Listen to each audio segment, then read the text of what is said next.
باللہ من الشیطان الرجیم بسم اللہ الرحمن الرحیم. السلام علیکم students, how are you? Hope so you will be fine and healthy at your homes. سبق نمبر 19 یوم دفاع. تدریسی مقاصد تہوار کا مطلب جان سکیں اور قومی تہواروں سے واقف ہو سکیں. یوم دفاع پاکستان کے حوالے سے معلومات حاصل کر سکیں، ذرائع ابلاغ میں خبروں، ڈراموں، فیچروں کے اہم نکات کو سمجھ سکیں، کسی بھی فطری، اخلاقی یا قومی موضوع پر اپنے مشاہدے کی روشنی میں 2 منٹ تقریر کر سکیں. عنوان: پڑھائی اور الفاظ معنی. First of all, you will read your lesson.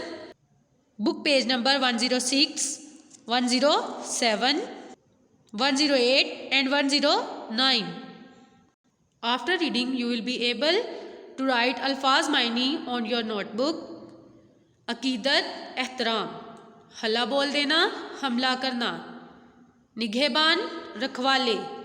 گھمنڈ، غرور، سر پر کفن باندھنا، جان دینے کے لیے تیار رہنا. دانت کھٹے کرنا، شکست دینا. مسلط کرنا، تھوپنا. ناکو چنے چبوانا، زچ کرنا. غیور، غیرت مند. بلبوتا، طاقت. جوامردی، بہادری.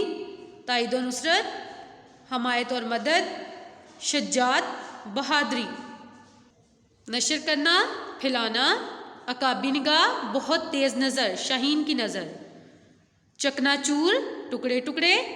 مکاری، دھوکہ، فریب، چلاکی. گمان، شک. وار کرنا، حملہ کرنا. ہوم اسائنمنٹ یا گھر کا کام: الفاظ معنی اپنی کاپی پر لکھیں اور یاد کریں.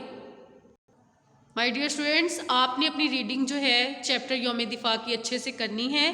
پھر الفاظ معنی جو ہیں ان کو آپ نے اپنی نوٹ بک پہ لکھنا بھی ہے اور یاد بھی کرنا ہے. اسی کے ساتھ ہمارا آج کا لیکچر ختم ہوتا ہے. تھینک یو اینڈ اللہ حافظ.